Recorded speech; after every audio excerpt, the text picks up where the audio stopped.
2월 16일 월요일. 두 팔 벌린 구원자. 화재 현장에 출동한 어느 소방관은 3층 건물 옥상에서 겁에 질린 어린 소녀를 발견했습니다. 연기가 자욱한 가운데 소녀는 난간 끝에 서서 울고 있었습니다.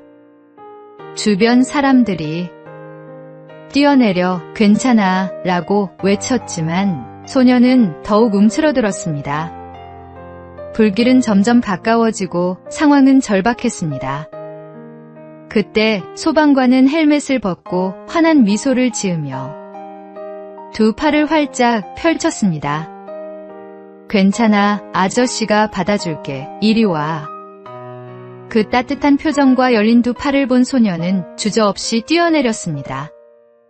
소녀는 안전하게 구조됐고 소방관의 품에서 한참을 울었습니다. 나중에 소방관은 말했습니다. 아이들은 말보다 표정을 믿습니다. 미소와 열린 팔이 그들에게 진정한 안전을 전달하는 것이죠. 우리의 삶도 화재 현장과 같이 위기와 두려움에 갇혀 어쩔 줄 모를 때가 있습니다. 주변의 수많은 조언들이 오히려 우리를 더 혼란스럽게 만들기도 합니다. 그러나 주님은 두 팔을 활짝 펼치고 우리를 기다리십니다. 우리에게 필요한 것은 복잡한 해결책이 아니라 그 품으로 달려가는 단순하고 순수한 믿음입니다. 소방관이 소녀를 확실하게 받아준 것처럼 주님께서는 우리를 반드시 받아주실 것입니다. 그 사랑의 품에서 우리는 참된 안식을 누릴 수 있습니다. 오늘의 말씀. 아버지께서 내게 주시는 자는 다 내게로 올 것이요 내게 오는 자는 내가 결코 내쫓지 아니하리라. 오늘의 만나. 주님께서는 오늘도 당신을 향해 환한 미소와 함께 두 팔을 벌리고 계십니다. 두려워 말고 주저하지 말고 그 사랑의 품으로 뛰어드십시오.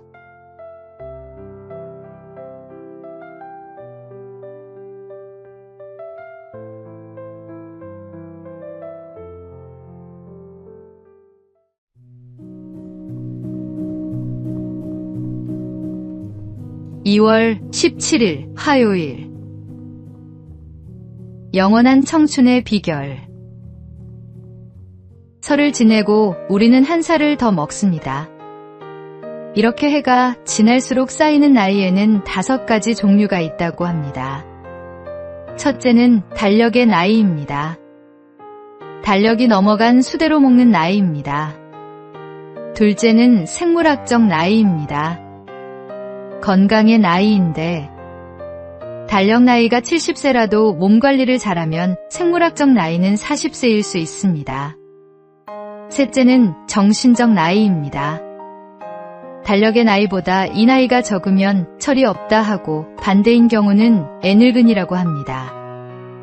넷째는 사회적 나이입니다. 몇 살에 대학에 가고 군대에 가고 사회가 요구하는 나이인데 결혼을 하는 등의 나이입니다. 다섯째는 자각의 나이입니다. 자기가 스스로 생각하는 나이입니다. 가나안 정탐꾼 중 한 명이었던 갈렙은 85세에도 40세의 건강과 꿈을 갖고 있었습니다. 크고 견고한 헤브론도 점령할 수 있다는 믿음과 자신감을 갖고 있었습니다. 그의 달력 나이는 85세였지만 생물학적 나이와 자각의 나이는 40세였던 것입니다. 설날을 보내면서 한 살 더 먹었다고 낙심하지 마십시오. 생물학적 나이와 자각의 나이를 잘 관리할 수 있다면 우리는 영원한 청춘으로 살 수 있습니다. 오늘의 말씀. 믿음은 바라는 것들의 실상이요 보이지 않는 것들의 증거니. 오늘의 만나. 진정한 젊음은 달력이 아니라 마음에서 시작됩니다. 하나님을 향한 믿음과 소망이 있다면 우리는 언제나 젊은 영혼으로 살아갈 수 있습니다.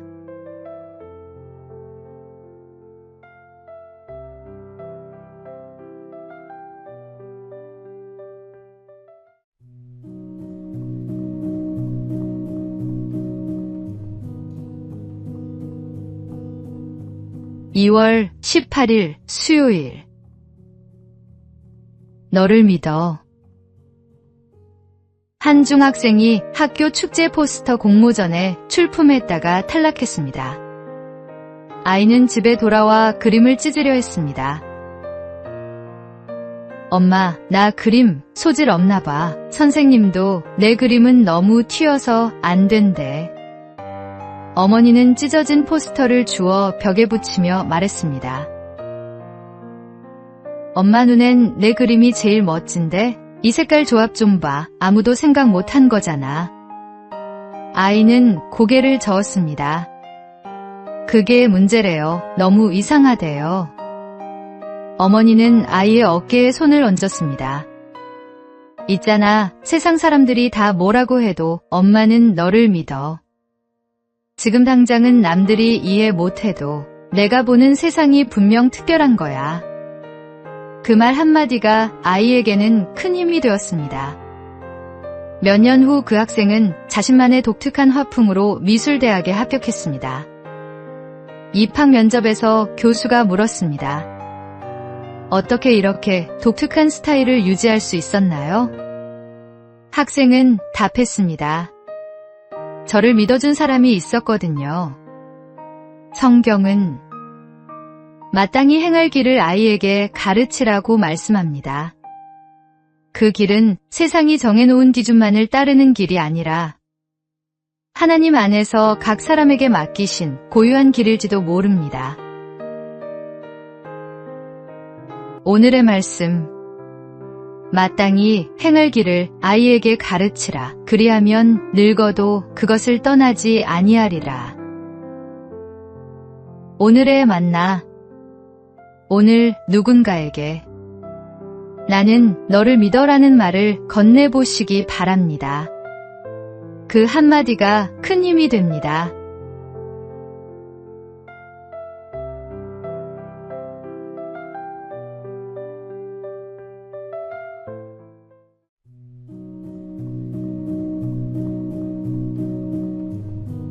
(2월 19일) 목요일. 변화하는 시대, 변하지 않는 부르심. 세계 최대 인재 채용기업 CEO가 Z세대 청년들에게 조언했습니다.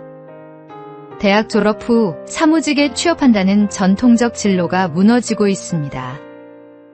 인공지능이 초급 사무직을 빠르게 대체하면서 마케팅, 디자인, 커뮤니케이션 같은 분야의 일자리가 줄어들고 있다는 것입니다.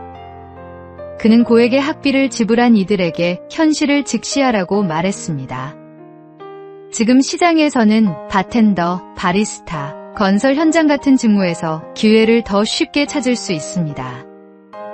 또한 기계 엔지니어, 유지보수 기술자, 트럭 운전사 등 숙련 기술 인력에 대한 수요가 폭발적으로 증가하고 있다고 강조했습니다. 그의 조언은 명확했습니다. 열정을 따르라는 말은 더 이상 바람직하지 않습니다. 안정적 소득을 낼 수 있는 기술을 먼저 갖추십시오. 시대가 변해도 변하지 않는 진리가 있습니다. 하나님은 우리를 각자의 자리로 부르십니다. 그 자리가 사무실이든 현장이든 화이트 칼라든 블루 칼라든 중요하지 않습니다. 중요한 것은 그곳에서 하나님의 영광을 드러내는 것입니다. 직업은 도구일 뿐 우리의 정체성은 일이 아니라 하나님께 있습니다. 오늘의 말씀. 형제들아, 너희는 각각 부르심을 받은 그대로 하나님과 함께 거하라. 오늘의 만나. 어떤 자리에 있든 그곳이 하나님께서 당신을 부르신 곳입니다. 그 자리에서 충성하시기 바랍니다.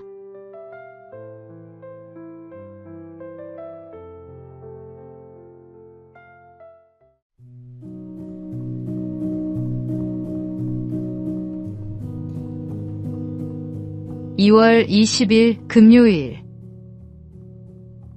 나를 기다리시는 분.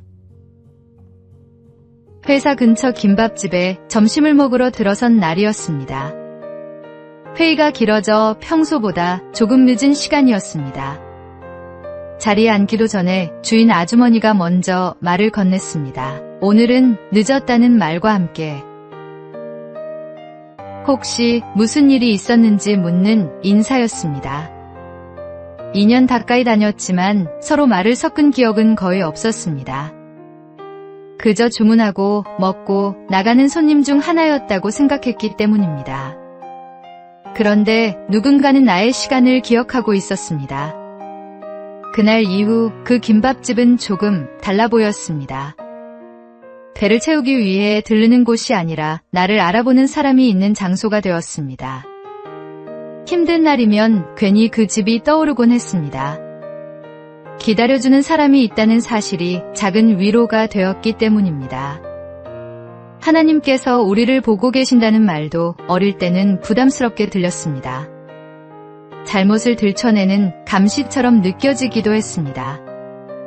하지만 삶을 조금 더 살아보니 그 시선은 감시가 아니라 관심에 더 가깝다는 것을 알게 되었습니다. 우리가 보이지 않을 때에도, 정해진 시간에 오지 않을 때에도 여전히 기다리고 계시는 눈길 말입니다. 넘어졌다고 꾸짖기보다 왜 보이지 않는지 걱정하며 바라보는 시선입니다. 오늘의 말씀. 나는 선한 목자라. 나는 내 양을 알고 양도 나를 아는 것이. 오늘의 만나. 오늘 마음에 걸리는 일이 있다면 두려움보다 신뢰로 주님께 나아가시기 바랍니다. 그분은 당신을 기다리십니다.